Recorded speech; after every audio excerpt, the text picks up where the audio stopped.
Good afternoon, good morning, or good evening, depending on where you are in the world.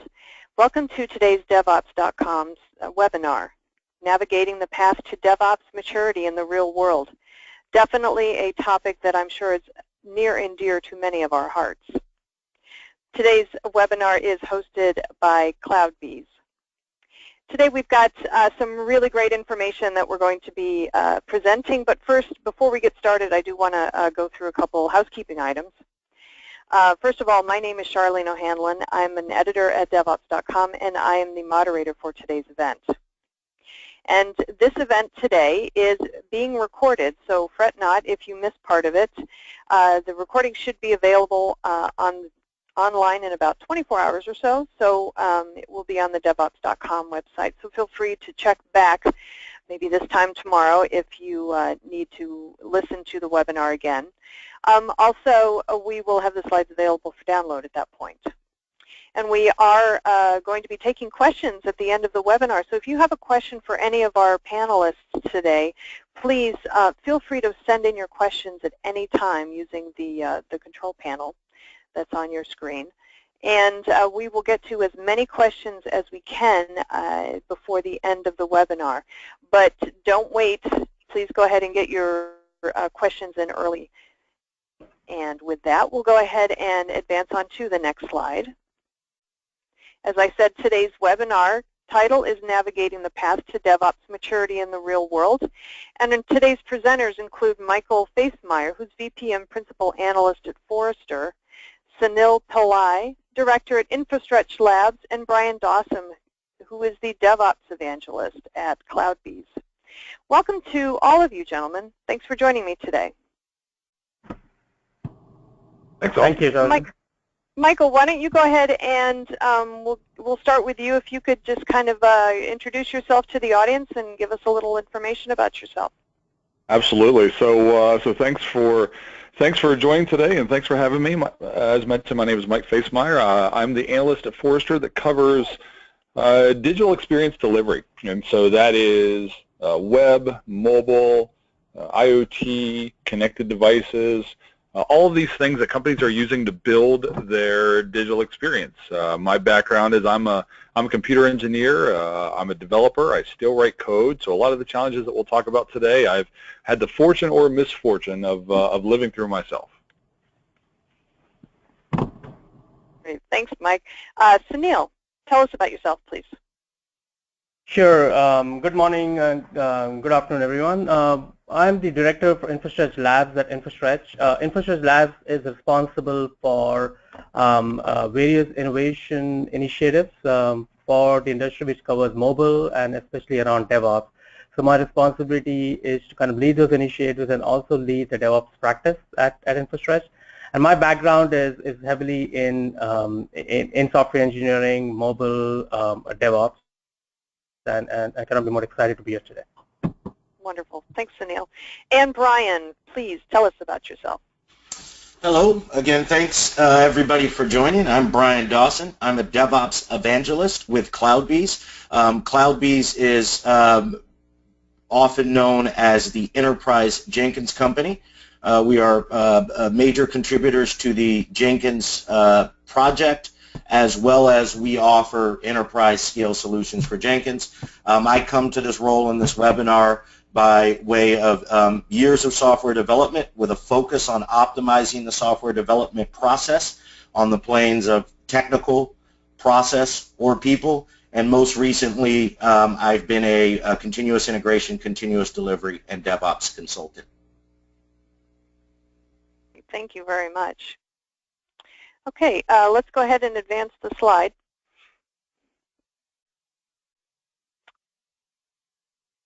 So today, what we're going to cover, and I hope you guys find value in, is first we'll hear from Mike, and he'll discuss research that Forrester has done in analyzing the software market or the technology markets today, and how continuous delivery and DevOps play a role in those markets. I'll then introduce a simplified 4-quadrant model for measuring your DevOps maturity. We'll then talk about some of the hurdles that you encounter when trying to implement DevOps, and we'll put those in the context of a real-world enterprise CD implementation that was done at a large financial software company, to be revealed later. And then Sanil will discuss how you apply the 4 quadrants model to facilitate implementation of DevOps in the real world.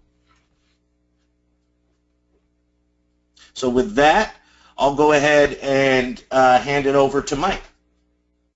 Yeah, absolutely. And once again, thanks all. Thanks for joining. I actually enjoyed how Brian said he'd spend a good part of his career optimizing the software development patterns and software development lifecycle. I'll tell you that as I talk to clients today and do research, our clients and the development organizations within our client shops are evolving, and it's kind of a forced evolution. As I mentioned, I cover a lot of the digital experience development and creation space, and that evolution is forced because we are now having to build things for web, for mobile, for IoT, for Alexa. Some folks are building for cars. A lot of folks are building for the machines that make their businesses work.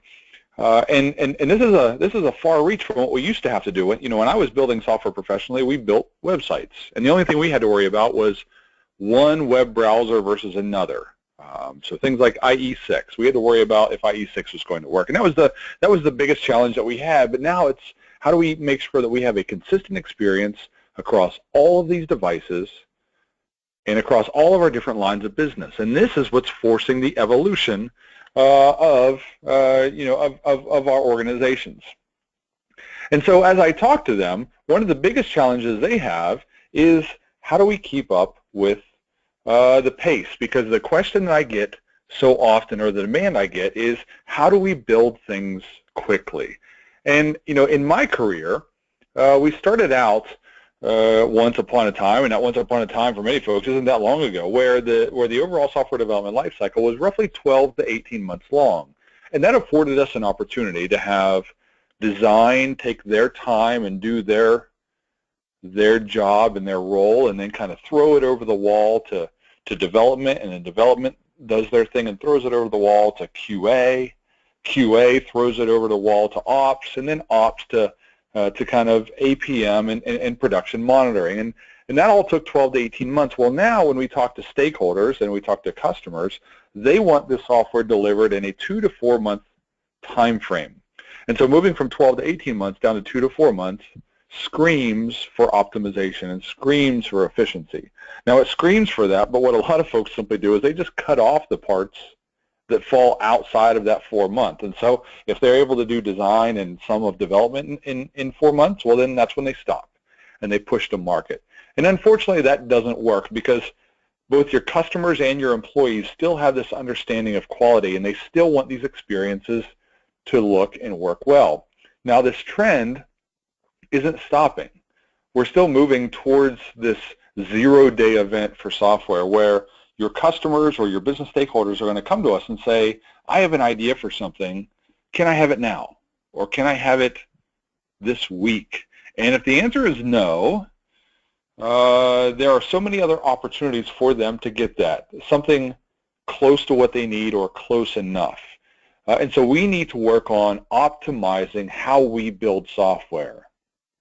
And that's where I spend a lot of my time researching here at Forrester. Now, we also have a ton of data, and this is some very, very recent data that we have based on a survey that we run every year. We asked folks, how often does your team release applications? And if you look here in the middle, the one release per month is going up. And so, 2 years ago in 2014, about 1 out of every 5 shops were releasing once a month, and now we're up to about one every 4 shops, or 1 shop out of every 4 are releasing once a month. And that's a lot different than that 12 to 18 month life cycle. So can you release 1 time a month?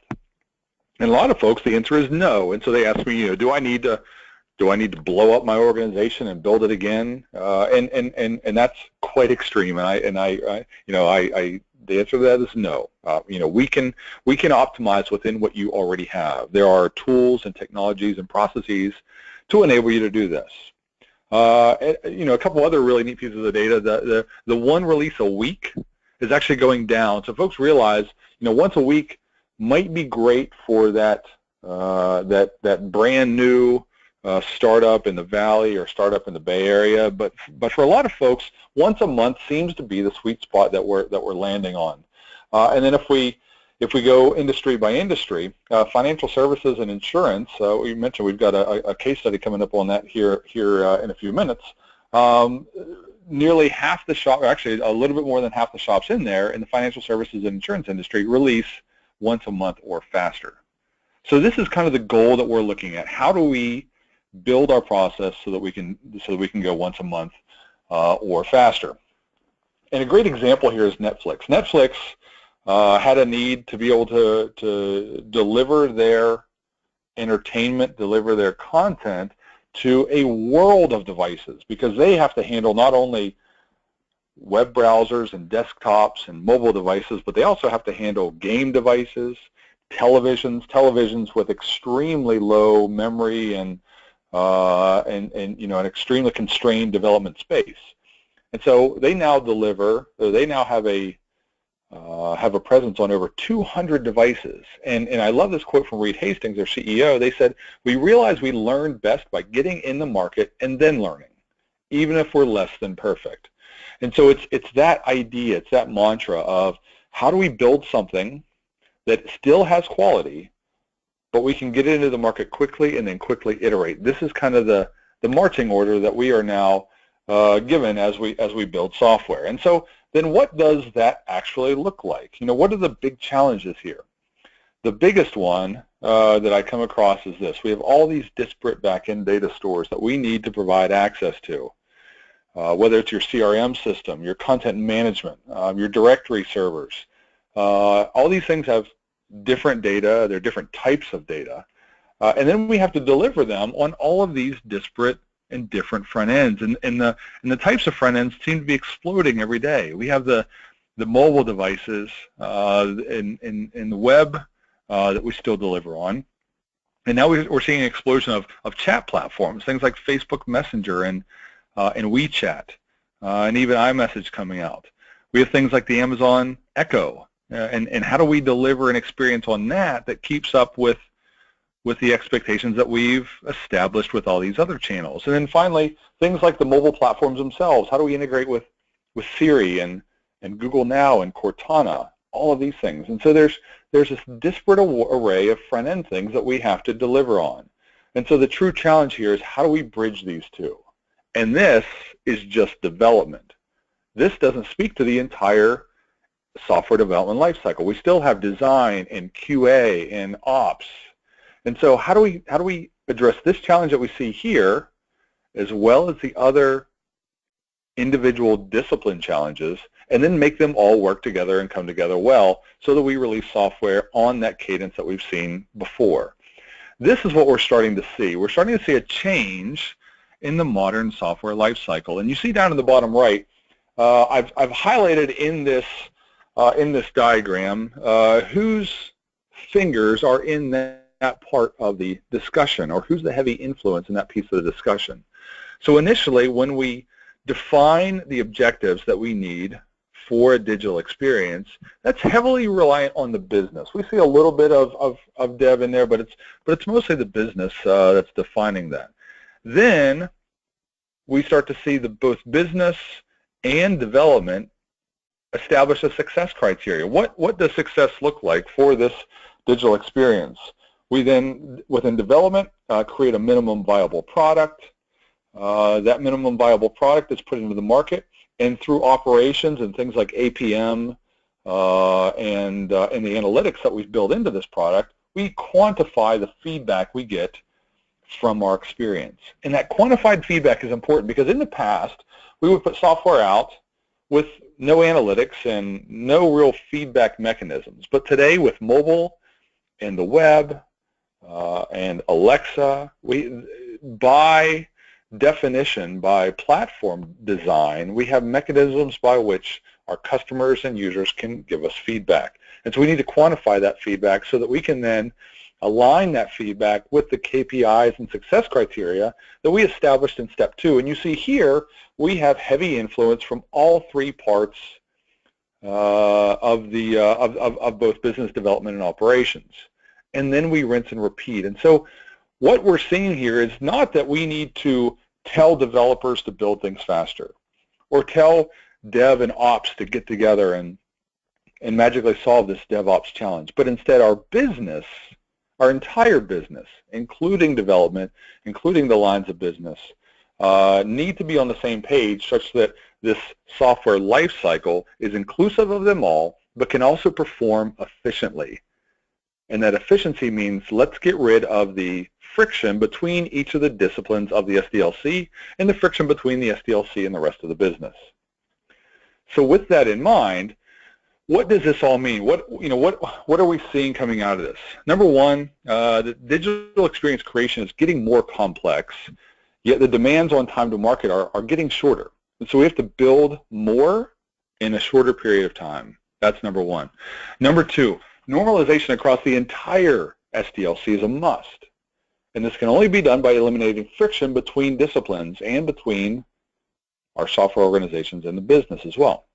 And finally, this modern development lifecycle is changing. Adapting to this at scale is really the big challenge. And what do we mean by scale? That means not only do we have to do this for more than one experience, but we also have to do this for more than one line of business within an organization, and we have to do this within IT. And so it's an M by N by X type matrix that gets more and more complex with every new front-end channel, but also gets more and more complex with every part of the business that starts to create experiences that help define our overall company's digital experience and what we deliver to customers and employees. And so that's what I see right now in the industry as the biggest challenge we have. So with that in mind, with that kind of framework, let me pass it over to Brian from CloudBees to talk about what they're doing and what they're seeing in the market as well. Excellent. Thank you, Mike.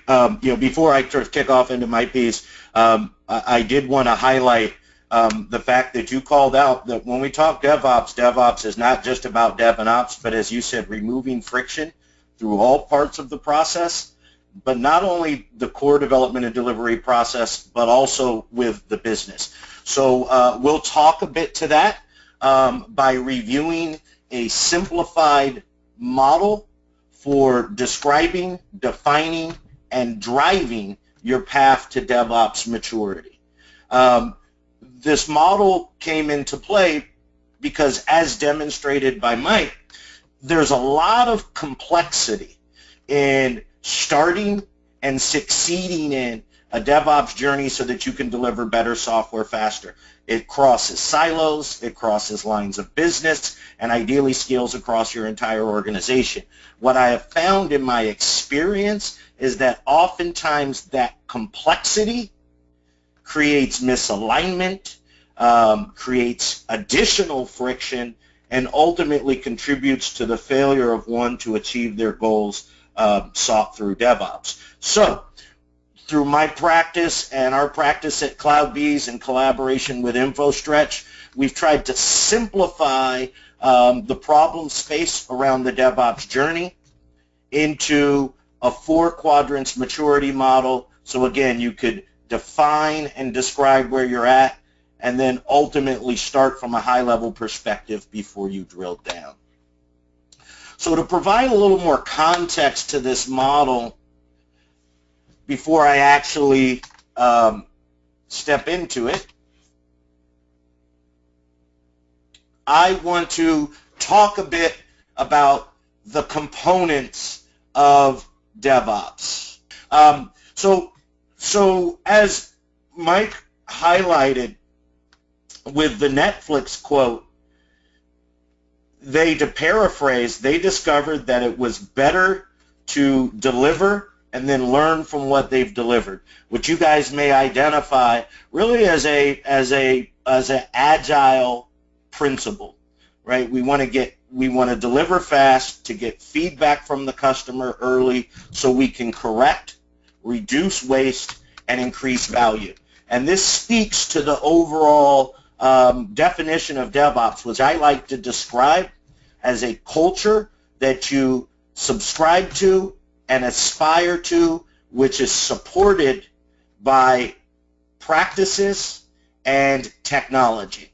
And to highlight this, if we look at the components of it, if you're going to implement a DevOps solution, you need to focus on getting a continuous flow from the upstream development, which is on the left-hand side, to downstream delivery, which is on the right-hand side. So we need to be able to go from definition, plan, and code to release, deploy, and monitor in short cycle times. To achieve this, we deploy practices such as Agile or incremental project planning and execution, continuous integration of the changes that we make, so again we can find problems fast and correct them more easily with less expense, extension of those continuous integration practices further into the lifecycle via continuous delivery, and for some select companies, they also seek to and successfully achieve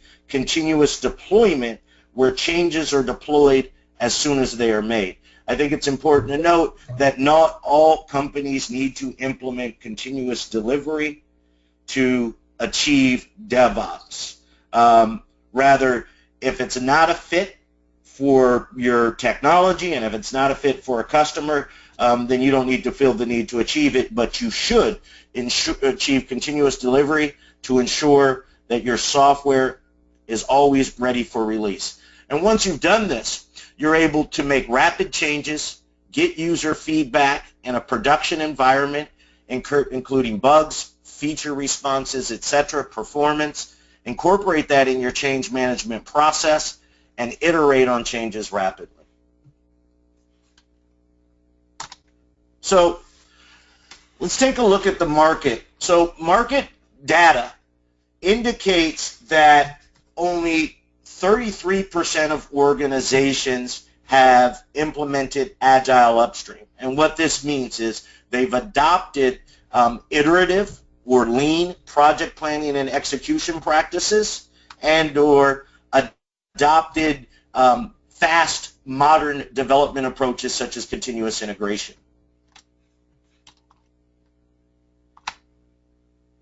Now, if we look at who has been able to scale that, only 22% of organizations have managed to successfully scale those practices across the enterprise, so they're getting those benefits across multiple teams. Moreover, and where we start to see what we need to focus on, is only 13% of organizations have managed to connect their upstream, Agile upstream development processes with Agile downstream delivery processes. And for these organizations that haven't implemented this, what you're going to find is that they're not truly seeing the value of being able to define, plan, code, and build software more quickly because they're not able to get it out to market via an Agile delivery process such that they can get that fast feedback. Now, if we look at the upper right-hand space, we find by triangulating data that roughly only 10% of organizations claim to have achieved enterprise CD or DevOps. And that is where they've crossed the chasm from Agile upstream to Agile downstream and connected those and then managed to scale those across their entire organization and codify them as standard practices. And one may ask, if it's only 10% there, why do we care? Why do we want to get there? Well, companies like Netflix have proven that if you're able to deliver faster at enterprise scale, as Mike noted, across 200 platforms, then you can innovate faster, you can respond to the market in terms of competitor advantage, security notifications, bugs, or any market conditions, and this allows you to maintain or gain competitive advantage. It's also been seen that we're able to not only increase quality of software, but we're able to increase the productivity of the teams that deliver that software, and ultimately that results in us being able to maintain and gain top talent by ensuring that we have satisfied employees, and that cyclically contributes to our productivity, our quality, and ultimately our competitive advantage. So this is why we want to get there. Well, if there's so much value that has been proven in getting there, why aren't we there? Well, first, I'd like to highlight what I call the Trinity, the DevOps Trinity. The DevOps Trinity consists of people and culture, process and practices, tools and technology. And to achieve continuous flow from upstream development to downstream delivery, it requires that you establish flow on the planes of DevOps Trinity all the way from define to operate or concept to customer. But in most organizations, there's an inherent problem with this based on the way that we sort of defined our legacy practices and culture, right? There is a chasm or a disconnect between upstream and downstream that we have to cross. For example, upstream culture tends to be more focused on innovating, getting a number of changes and moving fast, while the downstream culture tends to focus more on maintaining quality, stability, and uptime of the application or services that you provide.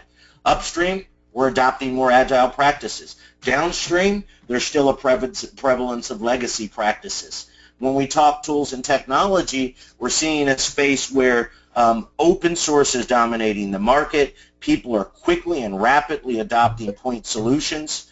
And downstream, we're still seeing a focus on the traditional enterprise class tools procured through a corporate procurement process, tying back to that cultural focus on stability. So what we need to figure out how to do is how do we cross these chasms?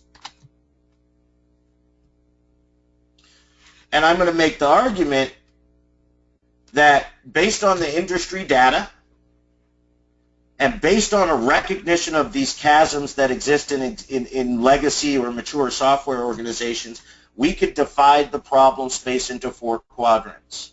The lower 2 quadrants, quadrant 1 and 2, represent the team level or work group level path from definition to operation, with quadrant 1 being an organization that practices team level agile or agile upstream, quadrant 2 being organizations that have managed to adopt team level continuous integration across one or a few teams, a quadrant 3 company being a company that has scaled their agile upstream practices across multiple work groups into the enterprise, and agile is practiced on most to all teams. A quadrant 4 organization being an organization that has codified those agile upstream and downstream practices across their entire organization.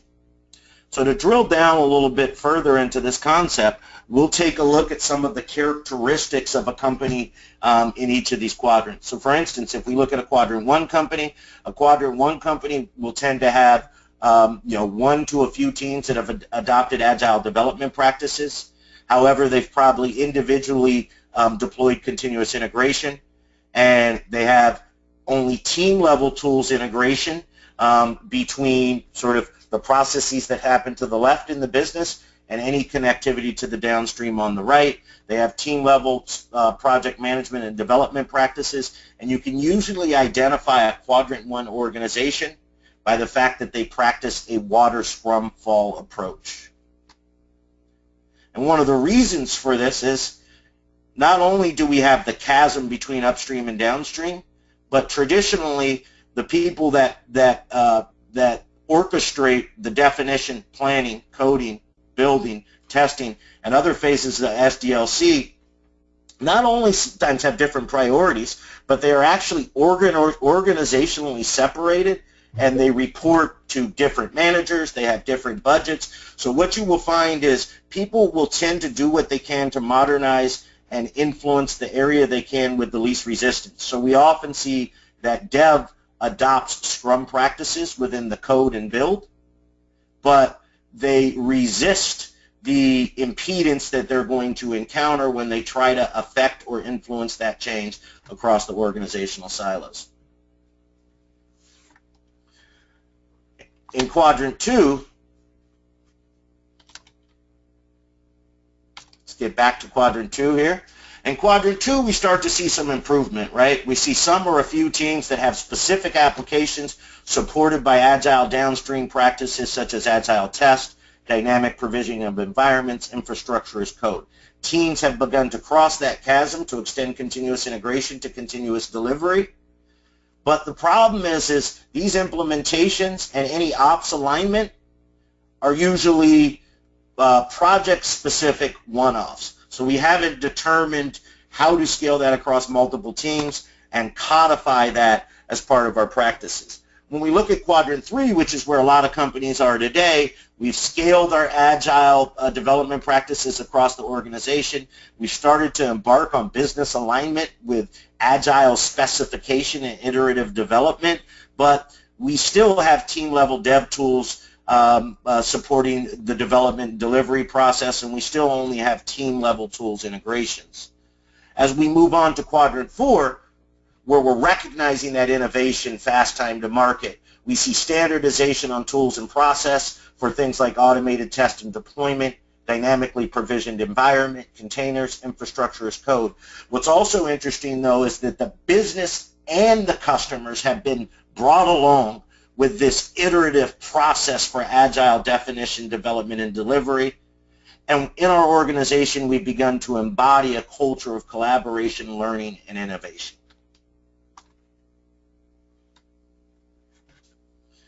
Okay, so that's to set the stage for the quadrants, which Sanil will review. I now want to take an opportunity to walk you through the path that Intuit took in pursuing enterprise adoption of the CloudBees Jenkins platform to build CI and CD as a service across the organization. And I attribute this content and the work that they did to Wen Gu of Intuit, who is now at Twitter. So first, some background. When Intuit decided they wanted to implement enterprise CI and CD as a service, there were specific business drivers that inspired the initiative. With Intuit, they had a One Intuit initiative where they wanted to transform from a product-centric company where you had separated teams, separated knowledge bases and knowledge stores delivering each of the product lines such as TurboTax or QuickBooks, and realign it to be an experience-centric company where instead of looking at a specific product, you were looking at consumer products, small business products, and enterprise products, and therefore the customer experience, say for a consumer product or personal product such as TurboTax, would be more aligned across the entire Intuit portfolio, instead of getting a different experience depending on which product you use. This required cross-business unit integration that didn't exist on a tools and technology, process, or cultural tier at this point. They figured that the best place to start was going to be with enterprise CI and CD.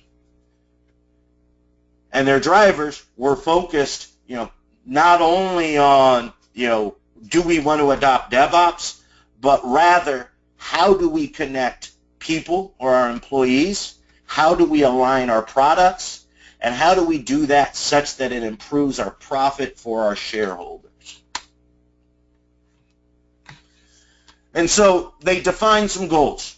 One is, the driving mantra is we need to support the overall corporate goal of a One Intuit and this realignment. In order to do this, they sought to establish leadership at a central level because at the end of the day, you needed somebody mediating or driving that had a cross-functional and cross-team perspective. They figured the lowest hanging fruit, sort of the foundation for the transformation, would be to improve the adoption of CI and CD and DevOps practices across the entire enterprise. And in order to do that, they had to win goodwill, and they had to start at grassroots and solve the problem for the developers such that they provided a reliable, high quality, and consistent infrastructure that developers would trust and ultimately use, and that would act as the connective tissue for the development teams to take us across business units. So our journey was focused on first things first. Start with alignment. And this is one of the things that I can't emphasize enough based on my practices. All too often, a specific portion of that delivery process or the organization with good intent starts off on their own to begin to improve processes. But as I like to say, whether we're a business analyst, a developer, or an operations engineer, we are all part of the business, and at the end of the day, our activities and the output of those activities need to be aligned with the business. So align with the business, align with stakeholders across the development lifecycle to be sure that you guys have common objectives and you define a common path to that. Next, you want to look to build a team, and that team needs to consist of sort of your central team that is helping drive the transformation, as well as all the stakeholders that are affected by the transformation. Everybody needs a seat at the table at the beginning of the process, again, so you can align on expectations and shared objectives. The next step was to select pilot teams. I know oftentimes you'll find that in a shared tools and technology service, we like to start the transformation sort of within the vacuum as a skunkworks project within a non-production team. There are some benefits to that, but the disadvantages are, one, it's in a clean room environment. Two, doing it in that clean room environment, so you're taking the happy path. Second, doing it in a clean room environment means you're not inherently sharing knowledge and developing support and buy-in.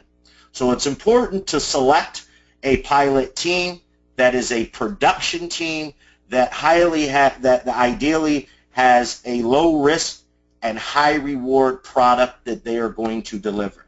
So you can experiment, you can fail, adjust, and learn without compromising the business, but yet that is balanced by the central oversight so they can address things in light of production needs and production concerns. You also should look to select a range of teams, different team size, different technology, different hosting model. So Intuit chose 2 SaaS teams, 2 microservices teams, 2 mobile teams focused on iOS, 2 mobile teams focused on Android, and 2 platform teams, so that they were sort of vetting out the full experience across technology stacks, as across BUs, and across cultures.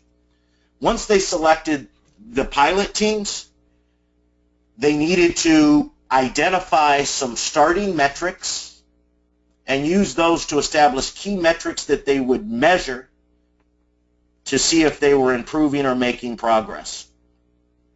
The top engineering metrics were the availability of the platform that they would use. So kind of, if we're using the shared infrastructure, is it reliable and accessible? They also wanted to measure the number of builds. We want to deliver better software faster and with less incident. Going back to Mike's slides, we want to go from 12 to 18 months to 2 to 4 months to ultimately make software delivery a zero event. One of the starting metrics that we could track there was number of builds that were happening per application. But when we looked at those goals via business metrics, we also then extend that and look at cycle time, right? How long does it take to go from definition or user story to delivery of that user story? And then in consideration of that cycle time, how often can teams release? If we're able to have shorter cycle times and release more frequently, we're meeting that goal of getting to market faster to maintain our competitive advantage. So what were some of the challenges that they faced? Well, as we said, they faced the challenges of culture, technology, and process. When it came to cultural challenges, there was a resistance to the idea of a cultural corporate technology group. And they had to navigate the feeling that it might be a top-down mandate where they would take control versus sharing a platform And there was fear of loss of that control and the fact that by handing off their resources or their platform to a central team, they would move too fast or too slow. They addressed that by ensuring that they took a collaborative approach, they innovated incrementally, and developed trust and respect with the stakeholders. That trust and respect then built perseverance. So, look, everything was not going to be perfect out of the box, but based on the trust and respect and the involvement in the innovation through collaboration, that built a culture of perseverance as they iterated through problems. Their process challenge was a concern that one size doesn't fit all, right? And also, what is the scope? Does CD apply to every team? Certain teams have different processes. They have different disciplines. And the approach to solve this was to start with a value stream-based design of the process, first at each team, and then merging the value stream per team so that they could standardize as much as possible but respect the fact that they would need to divert where needed because teams legitimately have their own technology, process, as well as cultural needs. So when we take a look at the enterprise model, what they established is that for some teams they would have CI, which would go from build to varying levels of integration test with deploy and smoke, to manual and automated test, and then CD, which would encompass the entire life cycle. So going from build with things like unit test and quality scans to deploy and smoke test, manual test and automatic test, and ultimately deployment all the way out to production and test in a production-like environment. And they needed to support mandatory gates and application team-defined gates and be able to do all of this in a way that was consistent, reproducible, and traceable. And their technology challenges were largely focused on, in a large, mature organization, there are inherent differences. And they needed to be able to account for those differences and begin to align teams on best-of-breed tools and proven industry best practices with support of open source, but not only open source, but open communication so that they can arrive at the best balance of a standardized platform and some lowest common denominator standardized practices while still supporting and respecting the differences in the team. And to sort of highlight those challenges, you can see that there's different application types, languages, build frameworks, test frameworks, deployment frameworks, hosting needs, etc. And all of these, as they were supported or deployed by the Central Tools and Technology Group on the Enterprise CD platform, needed to be secure, scalable, trustworthy and reliable, yet still support the one Intuit goal of standardization across business units. So they proceeded with the process, and they were able to recognize some pretty powerful outcomes across the various business drivers that they had for people, product, and profit. A very interesting one, again, that I think is often not focused on, but extremely important, is that from the people standpoint, a KPI they ended up measuring was what was the employee satisfaction rate. Literally within weeks of onboarding teams into the common CD as a CI and CD as a service platform, their engagement or employee satisfaction score went up 15%. From a product standpoint, they were able to identify via the established metrics that they were able to deliver software with shorter, faster cycle times and more frequently without compromising reliability. And then ultimately for their shareholders, the common platform allowed them to save on licensing cost, administration cost, and infrastructure cost. As well as to be able to deliver faster, they found that they could improve their process as opposed to scaling headcount. And they've identified that by using Jenkins as the tools and technology platform that provided the orchestration backbone, they saw some benefits such as the quality and expansibility of Jenkins, enterprise plugins which supported security and isolation that the teams needed via folders and RBAC, the ability to increase reliability, via long-running jobs, high availability and backup, and the ability to provide an SLA, what is really a production SLA, what became a mission-critical production platform with support from CloudBees. As they move forward, they sought to leverage more of the enterprise features, such as the API integration and license management, to scale the implementation across teams. So with that, I'd like to hand it over to Sanil to build on the Intuit implementation in the 4 quadrants and provide you guidance on how they can help you implement this in the real world. Thank you, Brian. Hopefully you can see the slides. So what Mike started the webinar with was the motivation for DevOps, and Brian followed up with a great framework that can be used for implementing a DevOps journey. What I would like to spend the next few minutes on are some practical implementation strategies for DevOps. What does it really mean, and what are the ground realities? So DevOps is it's not a monolithic concept. It's got several moving parts, and it works best when all the different aspects are taken care of. So what that implies really is that DevOps can get complicated too soon, and hence it is important to evaluate where one is in the DevOps journey and what should be the guardrails that should be maintained to have a great journey. Specifically, I think it's an assessment that's required that would address some key aspects of DevOps.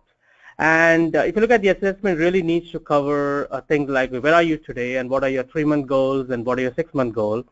Are you aware of your infrastructure requirements? How are your environments set up today? What is your org structure? Does it help or does it hinder a DevOps implementation? What are your existing tools in your tool chain, and do they need to be revamped to the latest set of tool chains to implement a DevOps strategy? And later on, I'll show you an actual assessment that will actually help you define some of the, get answers to some of these and put you in a specific CloudBees DevOps quadrant. So Brian did give an excellent overview of the CloudBees DevOps quadrant, and what you see here is a glimpse of the actual specific implementation or implementation implications for each quadrant. This is, of course, a generic version, and through an assessment, we can easily derive the specific recommendations for each of the quadrants.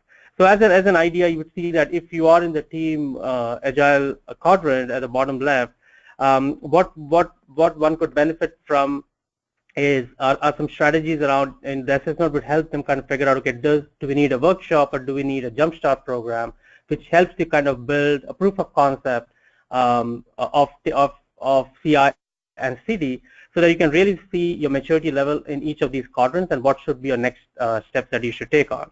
Or if you're in the top right corner, which is the area where everyone aspires to be, here you can really leverage some of the more advanced concepts of DevOps and have very well-defined templates and accelerator frameworks that can actually help you take your DevOps even further, your DevOps from where you are at that point of time. And specifically, if you look at DevOps journey, there are 2 parts to it. One is, if you are in a particular quadrant, as an assessment would identify, one part is how do you mature in that quadrant further, and then the second part is really how do you move from one quadrant to the other, which is an adoption strategy. So what you see here as an example is that if you're in Team Agile, or if you aspire to be in Team Agile, you could actually take care of some of the basic concepts like assessment, coded pipelines, etc., or even SMEs who could be part of your team who can actually help evangelize what should be the best practices that are needed across the enterprise. And if you want to move, let's say, from enterprise Agile to enterprise DevOps, that is the top left corner to the top right corner, you can really now take the advantage of some of the more detailed advanced concepts in DevOps to actually take it further to that level. So depending on where you are, a definition of your journey is also defined in terms of the kind of tools that will actually help you take that. Now the next slide will actually show you a different kind of a journey that you could actually take.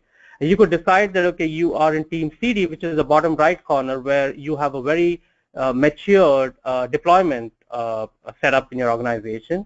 You may decide that, okay, this is a good time to actually go into Enterprise Agile, which is to have federated CI across your entire organization. and what should really be your focus to actually go from that to the next strategy. So what Quadrants allows you to do is to have you kind of decide what maturity level you are in the particular cycle of your DevOps journey, and then also defines what the adoption strategy should be to move from one quadrant to the other. And at this point, I'd like to actually show you, this is just a snapshot of what an actual assessment is, but I'll quickly kind of show you how the assessment program is run, so that'll give you a good feel for the assessment. So give me a moment. So I believe you can see the assessment spreadsheet. And what we have here essentially is a list of questions which we would walk a prospect or a customer through, and the questions are actually organized top to bottom in terms of different quadrants. And this is answered by a prospect or practitioner in the organization. And as a result of the answers or responses given to each of these questions, which are very specific implementation level questions, what ends up is that the organization gets mapped into particular quadrants. For example, in this particular setup, you can see that it seems that the organization is pretty mature in team Agile and team level CD.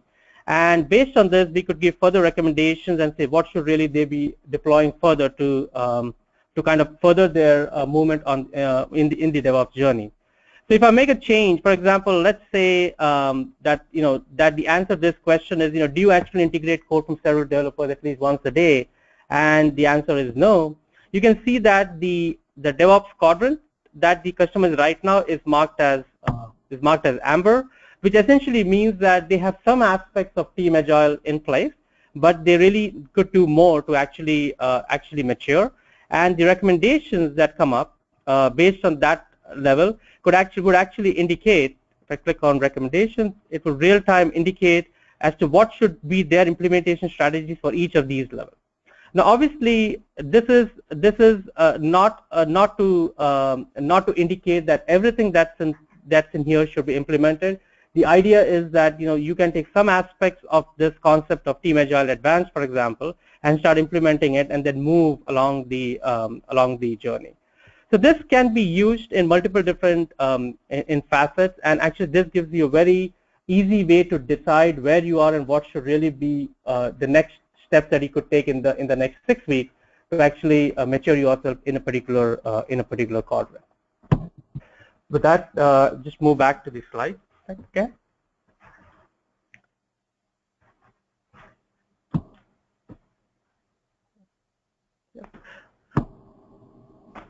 So hopefully that gave you an idea of how an assessment can help you help indicate where you are in a particular quadrant and then take further. And then using the motivation that Mike mentioned and the actual DevOps concept, quadrant concept that Brian mentioned, I think we have a very clear path to actually implementing concepts to ideas, and you can really embrace that pretty soon.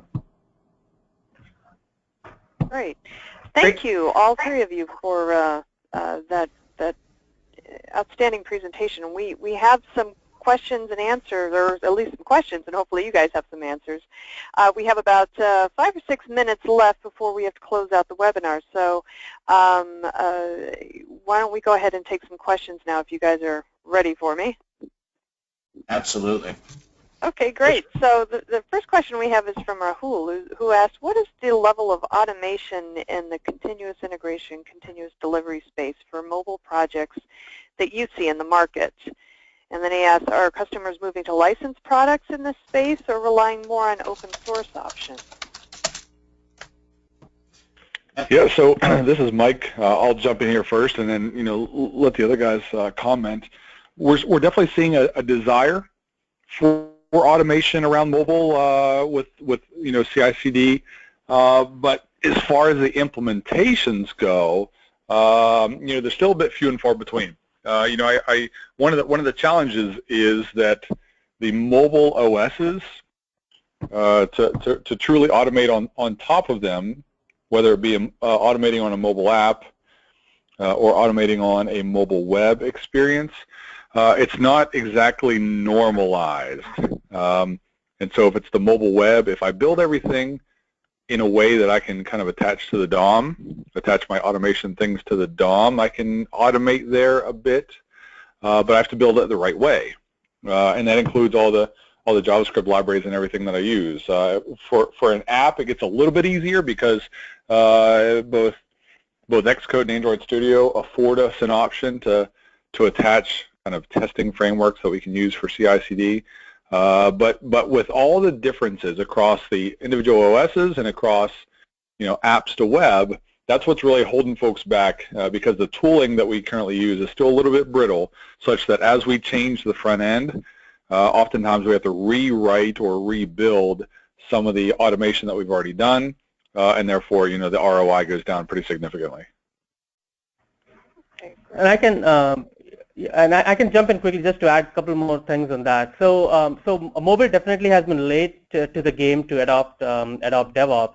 But what we have seen and a couple of implementations that we are doing, we've been able to successfully implement a coded pipeline for mobile, for iOS and Android applications. And I think what we have learned over a period of time is, the tools are now kind of evolving itself to kind of be linked to orchestrators like Enterprise Jenkins or even open source. I think what we learned is it is helpful to have template pipelines created for each different operating system that can be leveraged across, because each has its own idiosyncrasies, and that is more prevalent in mobile probably than the other platform. But definitely there is automation that exists today for DevOps in mobile. Okay, great. Thanks very much for the answer. I've got a question here from Ken, and Michael, I believe this one is directed at you. Normalization was mentioned, and actually you just mentioned it again, but how do you see this goal across different languages and environments such as COBOL, Java, EE, and Force.com? Yeah, great question and a challenge. And so it comes down to how do we do that? Obviously it's incredibly difficult to normalize across languages, and so therefore then we try to normalize across the output of those languages, the binary output or otherwise. And so that's why we're seeing, across the back end, so many folks implementing RESTful API architectures. So regardless of what language we use, we have RESTful API endpoints, and we can kind of normalize there. So that when I showed you the slide that had the bridge in the middle, we can normalize that left-hand side, all those disparate things behind REST. So that solves the left-hand side. And the right-hand side kind of goes to what we just touched on, which is, how do you automate when all these things are built so differently? And so we're still working there, and as was mentioned, there's starting to become some mechanisms by which we can kind of abstract away the nuances of Android versus iOS and the nuances of web implementation to web implementation. But the front end is still lagging a little bit behind the back end. So I don't see the normalization coming language to language, but instead, at an output perspective and at a kind of an architectural perspective. Yeah, Okay. and I'd like to chime in if I may, Sure. Shirley. Absolutely. Look, it is, as Mike said, there are inherent challenges in achieving continuous delivery and continuous deployment on a single plane, even something with smaller and newer content such as mobile or SaaS. But it is doable. It may be painful at times. I would say it needs to be done incrementally, not in a big bang manner. And we should also, be aware that at various paces, progress has been made in all of the languages and environments and technologies that you mentioned.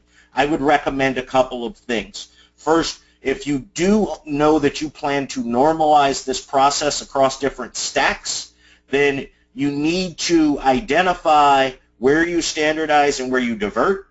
You need to select tools that normalize, as Mike said, that output in an agnostic way and allow you to, at least for that output, the binary and delivery and testing and delivery of those binaries, allow you to establish a supply chain methodology.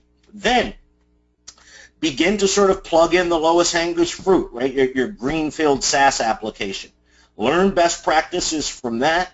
Then go reach out to your full Java stack team and start to begin to integrate them on that process and deviate to make it fit and continue to scale that across the organization, learning and adjusting incrementally as you move along. Great. Thank you, Brian, for adding that. I appreciate it. I'm sure the audience does as well. And unfortunately, that is all the time that we have for the questions. If you if you submitted a question and did not get your answer, I'm sure the panelists will be more than happy to address your questions offline. So with that, I would like to thank Michael, Brian, and Sanil for taking part in today's webinar. Again, please feel free to check on DevOps.com for an archived version of this webinar, probably starting tomorrow about the same time. And also check the website for upcoming webinars that we have planned.